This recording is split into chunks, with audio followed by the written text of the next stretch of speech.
Hola. Hola, hola Eloy, Sí, ¿qué bien. tal? ¿Me tomás bien? Sí, perfecto, perfecto. Bueno, Bueno, entonces macanudo. comenzamos. Bueno, Dale. estamos en comunicación telefónica con el licenciado Eloy Mealla. Él es licenciado en Filosofía de la Universidad de Salvador de Buenos Aires, coordina el ciclo de Extensión y Educación y Ética y Desarrollo en la Facultad de Ciencias Sociales de la Universidad del Salvador, también profesor de la Universidad Nacional de Moreno y de la Universidad de Morón. ¿Qué tal? Muy buenas tardes. ¿Cómo va? Buenas tardes, un gusto volver a tomar contacto con ustedes.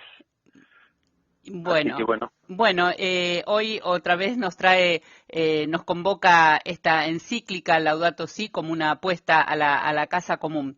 A que sí, antes de introducirnos a la encíclica en sí, me gustaría saber cuáles son los aportes de la Iglesia en cuanto a la enseñanza social desde el siglo XIX a la actualidad. bien, habitualmente se toma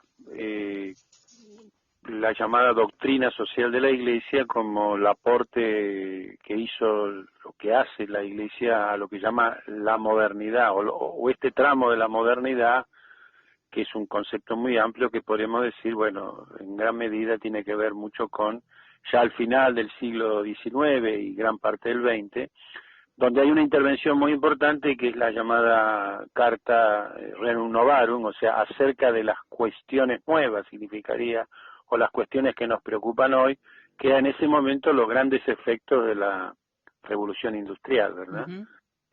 La revolución industrial provocó, sobre todo en los países centrales, bueno, fue un cambio tecnológico, la introducción del maquinismo, que trajo como, ese cambio tecnológico trajo efectos sociales, que es sobre todo la desocupación, las migraciones, etcétera. Estamos a final del siglo XIX, la Reunión Novarum hace frente a eso, precisamente poniendo la situación de injusticia. En el lenguaje de la época, sobre todo poniendo el lenguaje socialista, se hablaba de la opresión de las masas. La Iglesia en ese sentido se hace muy solidaria y muy denunciante de esa situación, ante sorpresa de una visión liberal que dejaba todo librado al libre juego de la oferta y la demanda, ¿verdad? Ujú. Entonces fue una intervención que pone la justicia social como un criterio para resolver la cuestión social. No puede quedar librado a la espontaneidad, decimos, del mercado, ¿no? O sea, donde, bueno, la mano de obra se vendía como una mercancía, ¿verdad? Ujú, Entonces, perfecto. si a vos te interesa, te contrato por $1, si no te gusta, ya habrá otros que tomarán tu lugar, ¿no? Esa es un poco la teoría Me sorprende, sabes, te liberal estoy clásica. escuchando y me sorprende la vigencia. Bueno, eso es interesante que lo marques porque yo diría en un ciclo de casi, bueno, la revolución industrial estalla en mitad del siglo XVIII. Mm, A mitad del siglo XX estamos en un ciclo de 200 años, ¿no? Mitad del siglo XVIII, claro, mitad del sí. siglo XX.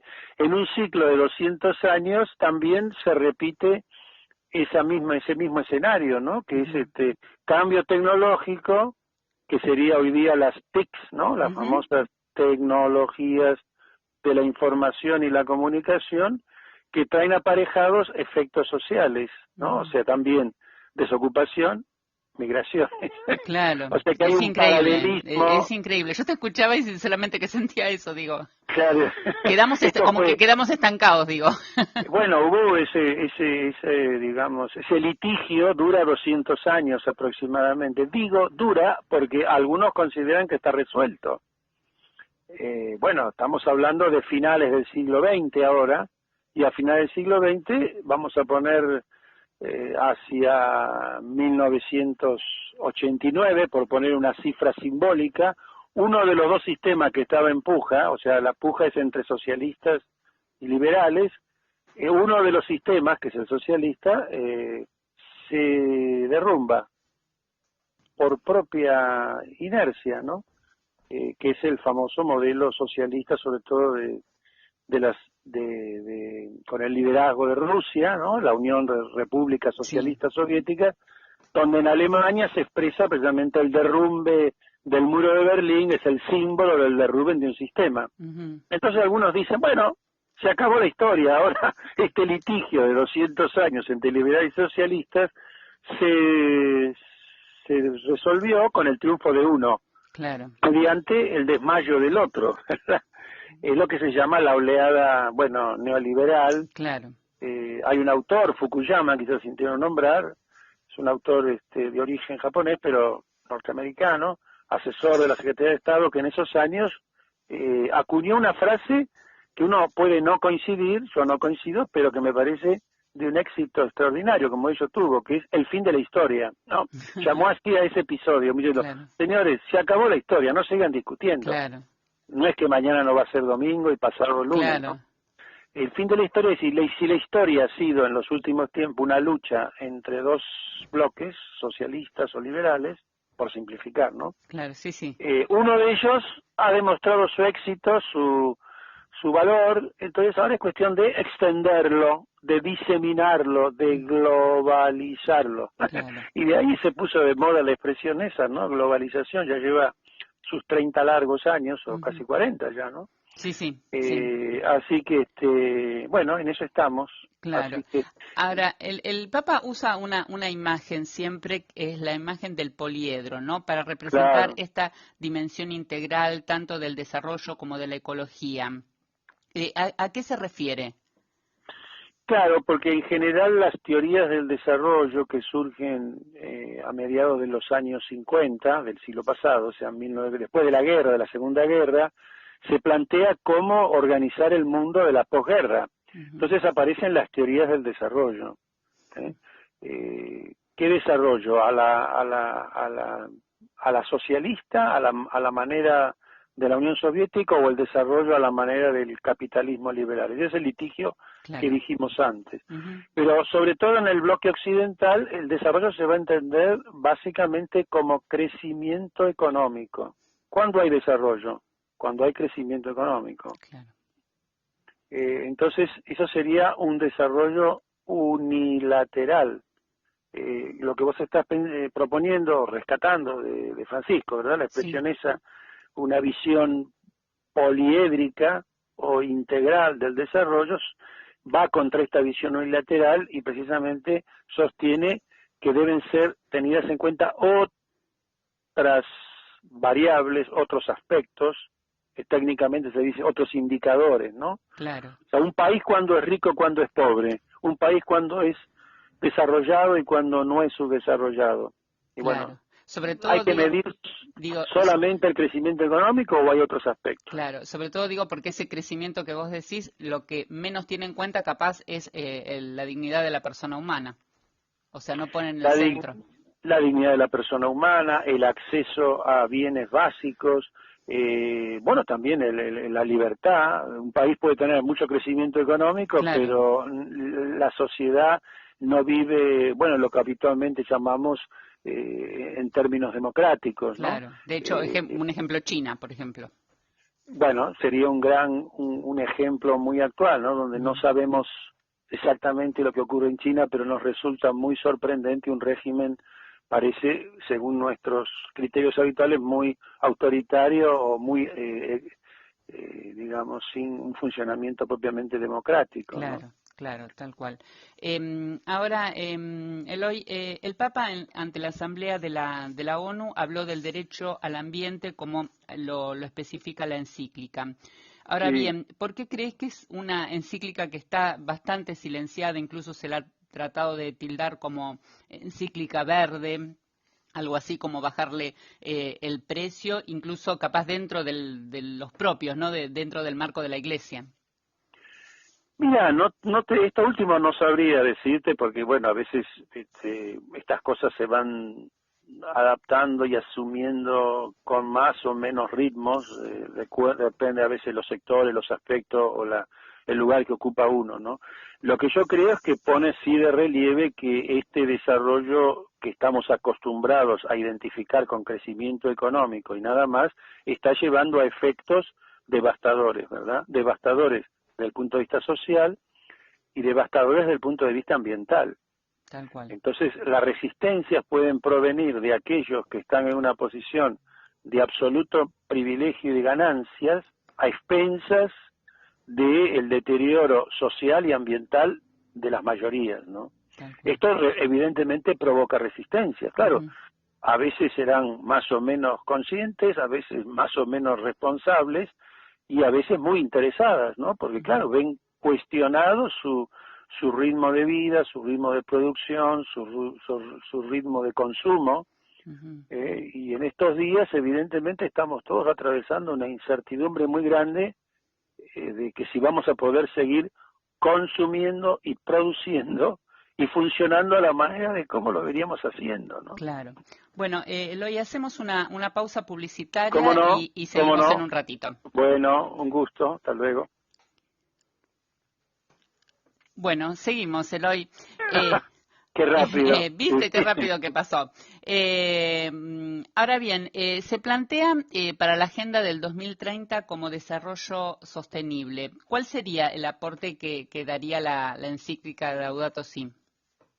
Bueno, quizás para los que no están tan familiarizados con esta cuestión, las Naciones Unidas ya van a ser 5 años, hizo un gran programa que se llama de una agenda común para el desarrollo, con una serie de objetivos de desarrollo sostenible, que habitualmente se los conoce como los ODS, ¿no? Objetivos de Desarrollo Sostenible.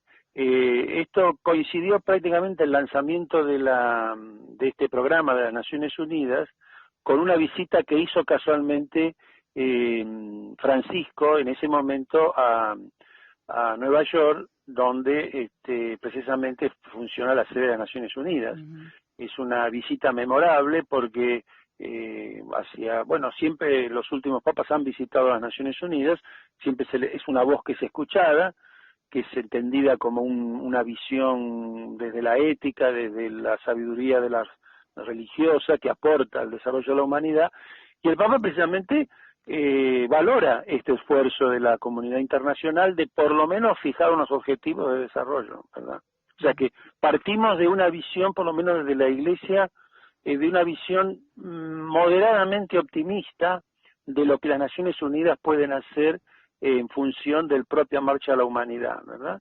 Porque también encontramos entre las voces del mundo los que tienen una actitud muy pesimista respecto a las Naciones Unidas, ¿verdad? Claro. Las Naciones Unidas es una superestructura administrativa, burocrática. A vos te solucionó algo en tu vida concreta las Naciones Unidas, ¿qué es eso? Las Naciones Unidas nos parece algo lejanísimo. Entonces yo le suelo clasificar las opiniones entre, es un poco medio burlón esto, ¿no? Entre ONU optimistas y ONU pesimistas, ¿no?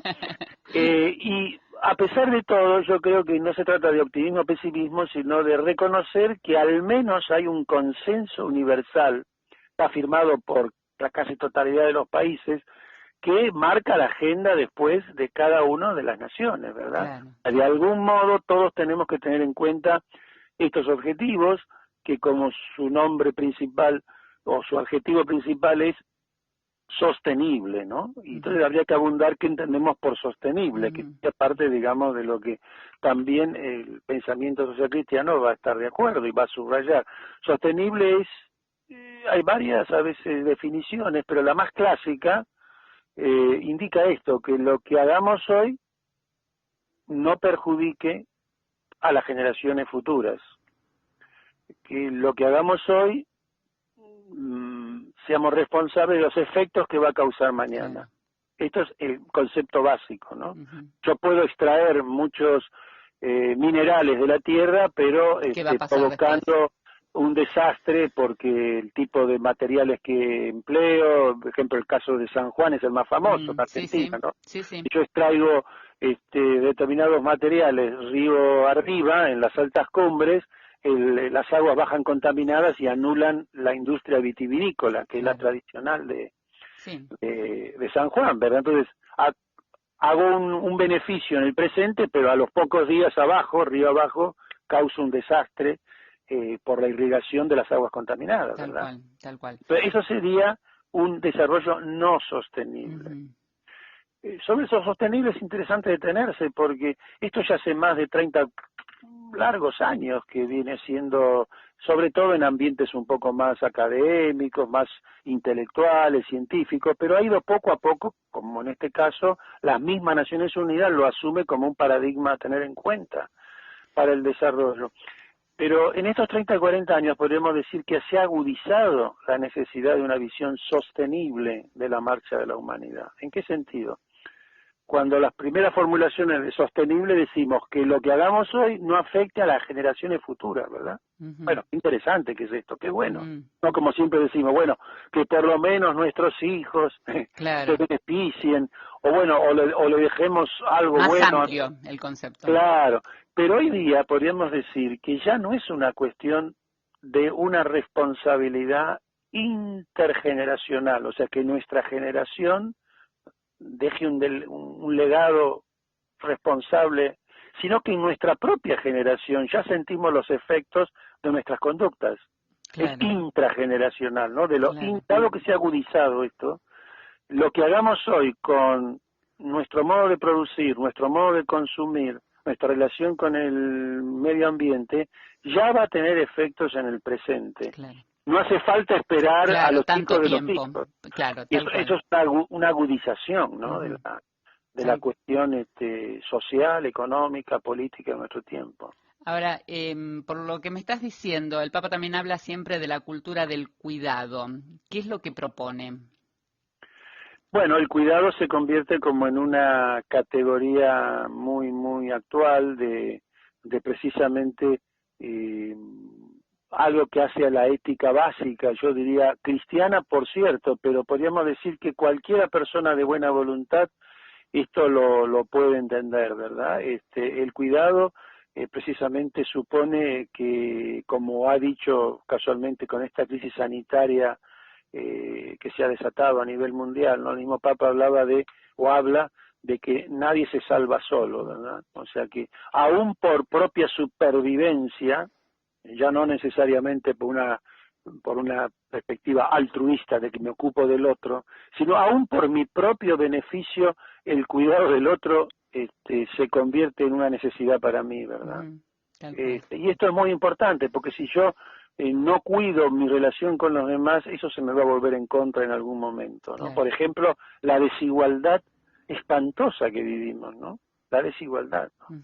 Esa desigualdad va a generar o está generando una explosión de tensiones humanas, raciales, bueno, lo que hablamos antes, migraciones, falta de condiciones básicas de vida, que eso lleva y arrastra necesariamente unas tensiones, en el mejor de los casos, que terminan en violencia y terminan en autoaniquilación y destrucción. O sea que el cuidado esencial de uno mismo se tiene que traducir integralmente en el cuidado también de los otros, ¿no? Tal cual. Ahora, hay como un hilo conductor, ¿no?, del papado de Francisco en todos sus documentos, en todos sus mensajes, incluso en sus viajes apostólicos. Y ciertamente, o sea, yo creo que este priorizar la actitud básica o cristiana de que la salvación, la vida de fe es inseparable de esto tan genuino, ¿no? Que aunque repetido es el amor al prójimo, ¿no? O sea, eso está subrayado de una manera quizás novedosa por Francisco, por sus gestos, por su trayectoria, por sus palabras sencillas, por ponerse en el lugar adecuado en el momento adecuado, ¿no? Todos recuerdan los primeros meses o semanas de su pontificado, ir al punto principal donde desembarcan los migrantes africanos, ¿no? En Lampedusa, sí. Que se hizo tan famoso porque es eso, simplemente con hacerse presente, quizá no se soluciona nada inmediato, pero ayuda a una toma de conciencia otra vez, que nadie se salva solo. Seguro. Que si esos migrantes han venido a Europa o están yendo a los países centrales, es porque antes los países centrales estuvieron allá, ¿verdad? Claro, y visibilizar también la realidad. Exactamente. Visibilizar el hecho de que él esté ahí. Exactamente, ¿no? Cuando hay reacciones muy antimigratorias, racistas, por cierto. Hay una autora española que no sé si ha sentido un nombre, Adela Cortina, te la recomiendo mucho, te la recomiendo a los oyentes. Adela Cortina, así como suena, es una valenciana con la cual he tenido el gusto de intercambiar varias veces, y ella acuñó un término que se llama, es medio raro el término, ¿no? Se llama aporofobia, aporofobia, que significa fobia, rechazo, odio a los pobres, ¿no? Es una combinación de dos palabras griegas, aporofobia, el rechazo al pobre, ¿no? Al que padece, ¿no? La insensibilidad. Yo creo que eso es está marcadamente subrayado en lo que vos me preguntás sobre la trayectoria de Francisco, que no deja de recorrer páginas básicas del Evangelio, ¿no? Quien dice Señor, Señor, pero no escucha la palabra de Dios y la pone en práctica, es una campana que resuena, como diría San Pablo, simplemente, ¿no? Tal cual. O sea, la religiosidad bien entendida no se puede dejar de traducir en la compasión y en la lucha por la justicia, ¿no? Tal cual.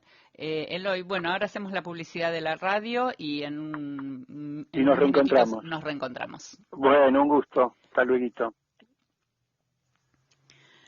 Bueno, ahí seguimos. Eloy, para todo esto necesitamos generar conciencia. ¿Cuáles serían esos ámbitos?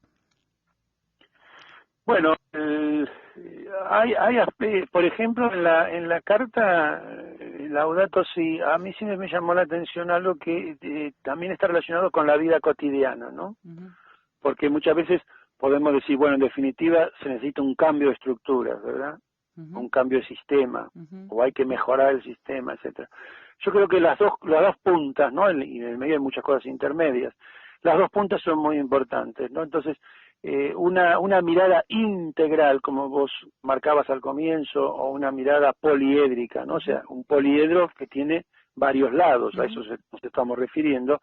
En nuestra realidad como personas y como sociedad es precisamente tener en cuenta desde un aspecto al otro, lo cotidiano, la vida doméstica, la vida común de cada uno, ¿no? Que ese pequeño granito de arena no debe estar ausente aún en el uso del agua, en el consumo de energía, en el aprovechamiento de los recursos, en una educación básica que no hace falta dejar la canilla abierta e irse 10 minutos a ver si empezó el programa de televisión y mientras dejé la canilla abierta.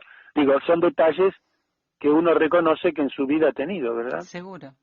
Y que también es un buen aporte para ir a una universidad a dar unas clases en el extranjero, en concreto en el País Vasco, y la anécdota que siempre cuento, me permito contarla porque digo, aprendí que entraba a la ducha, porque me habían dado una habitación con baño, etcétera, como profesor invitado, digo, bueno, qué bien, tengo mi propio baño, etcétera. Y claro, se me cortaba el agua a los 3 minutos. Porque tiene claro. Claro, entonces yo salía medio airado a ver qué pasó, que se me cortó el agua. Y ahí me di cuenta que no, era yo el que tenía que cambiar. Claro. Que eso era reglamentario, que a los 3 minutos se corta el agua, ¿no? Claro, sí, Claro, esto lo tuve que aprender porque venía de una tradición que es muy nuestra quizás. Nosotros tenemos, claro, una maravillosa acceso al agua potable y aún la usamos para cosas que no son necesarias, ¿verdad? Seguro. Sí, pues no hace falta potable para limpiar la vereda, ¿no? Y sin embargo usamos agua potable o agua trabajada. Bueno, eso de la vida cotidiana me parece que es muy importante, pero no alcanza, ciertamente.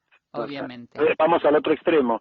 Ciertamente lo que se llama, que también está muy marcado en la doctrina social de la Iglesia de hace tiempo, es lo que llama los pecados sociales o los pecados estructurales. O sea, no solamente tenemos responsabilidad de las conductas personales, sino también como ciudadanos, como personas, tenemos conductas que son en definitiva estructurales, ¿no? Que tenemos que precisamente atender. No basta con el voluntarismo personal. Cuando yo insisto en las respuestas cotidianas y domésticas, bueno, que cada uno se porte bien en su casa. No alcanza con eso, ¿no? Que ha sido a veces un poco el comportamiento individualista. Yo soy honesto, yo no mato a nadie, yo no robo, yo pago los impuestos, pero no alcanza con eso. Tal cual. También atender a esa dimensión macro, a esa dimensión estructural, se suele decir, o sea, a esa dimensión... Más de comunidad. Más de comunidad. Exactamente, ¿no? Y hasta yo diría más política, ¿no? Claro, nuestro comportamiento es político por omisión o por comisión, ¿verdad? O sea, político, ¿qué significa? Y bueno, el bien común, ¿no? Tal cual, tal el cual. bien común, lo que vos decís, la sociedad, la perspectiva comunitaria, ¿no? Tal cual. Ahora, sí, esto es muy importante tenerlo en cuenta. O sea, los dos puntos que parece, ¿no? Y en el medio hay un montón después de actuaciones profesionales, según tu labor, según tu trabajo, según tu formación, ¿no? Pero lo doméstico y lo estructural deben ser dos aspectos de una mirada que, volvemos a decir, debe ser entonces, ahí sí, integral, poliédrica. Estamos repitiendo, ¿no? Porque vemos que siempre son puntos de vista muy inspiradores eso, ¿no? Tal cual. Ahora, releer y reflexionar en medio de este contexto de pandemia que estamos viviendo, ¿no? Releer esta encíclica Laudato Si, nos da la posibilidad de transformar en esto que mencionó el Papa de resucitar la humanidad. Ciertamente, ¿no? Ciertamente. Yo creo que no es la primera vez ni va a ser la última donde, bueno, tenemos una exigencia como humanidad de reconvertirnos y de reorientarnos, ¿no? Yo creo que siempre son procesos, tampoco son cosas mágicas de un día para otro, pero estamos sacando algunos aprendizajes, ¿no? Y yo creo que ahí otra vez hay dos visiones, unas más catastróficas, otras absolutamente optimistas, ¿no? Como que, bueno, ya esto pasa, estamos... yo creo que lo que habrá que asumir es una ¿cómo se dice?, una nueva normalidad, pero que no va a ser necesariamente más de lo mismo, ¿no? No, no va a ser más... Y tiene que ser algo distinto, ¿no? Tal cual, tal cual. Tiene que ser algo, porque también puede aflorar una nueva normalidad, pero mucho más desigual, ¿no? Es como nos salvamos algunos y los demás quedan afuera, ¿no? Seguro. Esto va a traer consecuencias muy fuertes. Yo creo que lo que tiene de inédito esta pandemia es el grado de simultaneidad que ha tenido, ¿no? Simultaneidad, que me refiero a que da la impresión de que es una situación mundial, ¿no? Por todos los reportes que estamos escuchando permanentemente. A diferencia de otras pandemias o situaciones similares que fueron quizás más graves y mucho más graves en costos humanos que esta. Sí, muchísimo. Yo estaba recordando el otro día en una entrevista también parecida a esta que la ciudad de Buenos Aires hace tan solo 100 años tuvo lo que llamaba la fiebre española, que algunos han recordado, ¿no? Se originó, en principio parece en Estados Unidos, con batallones que iban a Europa y transmitieron este tipo de enfermedad parecido a lo actual, pero como España era el único país que contaba los muertos porque no estaba en guerra, se le terminó llamando fiebre española, ¿no? Y los otros países, como estaban en guerra, la primera guerra, no decían número de muertos para no dar argumentos al enemigo, ¿verdad? Claro. Entonces se le terminó llamando fiebre. Llegó a Buenos Aires esta fiebre por los barcos y causó 20.000 muertos. Eso lo tenemos olvidado, ¿no? Yo no lo tenía. No, yo ahora tampoco, no. Si lo pensás, seguramente en tu familia, qué raro que el abuelo, si tuviste la suerte de escuchar algo del bisabuelo, te lo contó tu abuelo. Claro. No, uno dice, no hay una generación que se actualizó 100 años justo. ¿Hola? Tuvo 2 oleadas, 20.000 muertos, según los registros. Sí tenemos más recuerdo de la fiebre amarilla, que fue a final, en el 1870 aproximadamente, que tenemos todo más recuerdo de la fiebre amarilla, ¿no? La literatura, en los relatos, pero de la fiebre española no, y sin embargo causó 20.000 muertos. ¿A qué voy? Son como calamidades parecidas a esta, o aún más graves, porque a nivel mundial causó millones de muertos la fiebre española, pero eran como conflictos más regionales, en una región, en un país. Esto es mundial y es simultáneo. Esto es lo que nos deja muy desconcertados, ¿verdad? En un sentido casi de pánico, ¿no? Porque decimos, bueno, estamos todos en el mismo barco, ¿no? Esto es inédito, porque gracias a los medios de comunicación también tenemos la instantaneidad del fenómeno, ¿no? Tal cual. Vos sabés hoy cuántos hay en Canadá, cuántos en París y cuántos en, qué sé yo, en Shanghái, ¿no? Sí, sí, sí, seguro, seguro. Hay una simultaneidad y instantaneidad, las dos cosas, ¿no? Que nos apabullan, ¿no? En Tal ese cual, sentido es bastante inédita. Es una pandemia, podemos decir, global, esta, ¿no? tal cual. Ya que hablamos antes de globalización, es también una pandemia global, ¿no? Tal cual. Así que tenemos ante nosotros un gran desafío como humanidad y creo que, bueno, desde estos criterios que hemos venido diciendo, ¿no? La sostenibilidad, la visión integral, el revisar nuestro modo de consumo y de producción son, yo creo, los grandes criterios con los cuales la Laudato Si y también otras muchas voces consideran que tenemos que tener en cuenta, ¿no? Tal cual. Ahora, hay un libro que me parece para recomendar, La vida después de la pandemia del Papa Francisco. Ah, sí, sí. Bueno, no sé si después a los oyentes vos les podés enviar el link o si Sí, no, cómo te lo podemos facilitar. Yo si no te lo paso después, si es que no te lo he pasado. Bueno, ese libro se recapitula y condensa varias intervenciones que sobre todo Francisco tuvo desde marzo, pero claro, en Europa como esto comenzó antes, desde marzo hasta hace pocas semanas, donde precisamente recupera ese libro, una serie de intervenciones y algunas muy concretas y muy de detalle sobre cómo transitar esta pandemia y cómo responder a ella, ¿verdad? Así que yo lo recomendaría mucho, no sé si ah, lo podemos... perfecto. Pásamelo, creo que me lo pasaste, pero por las dudas volvémelo a pasar y bueno, así lo Sí, podemos ir sí, leyendo sería muy bueno. Este es de acceso libre en en internet, internet. se puede obtener en versión si alguno quiere leerlo, ¿no? O acceder. Perfecto, Sí, yo lo perfecto. recomendaría mucho. Bueno, Eloy, bueno, un tema tan amplio, imposible agotarlo en un solo programa, a que No, sí, por cierto. vamos a volver a charlar. Bueno, ha sido un gusto y bueno, deseo por supuesto a vos, a todo el equipo que sigan bien y que bueno, nos ayudan, que hacen mucho con la comunicación a establecer estos contactos, que creo que es un estímulo para que podamos seguir adelante. Así que muchas gracias por tu llamado y espero, bueno, haber contribuido en algo. Bueno, gracias, Eloy. Hasta prontito. Adiós, adiós. Chao, chao.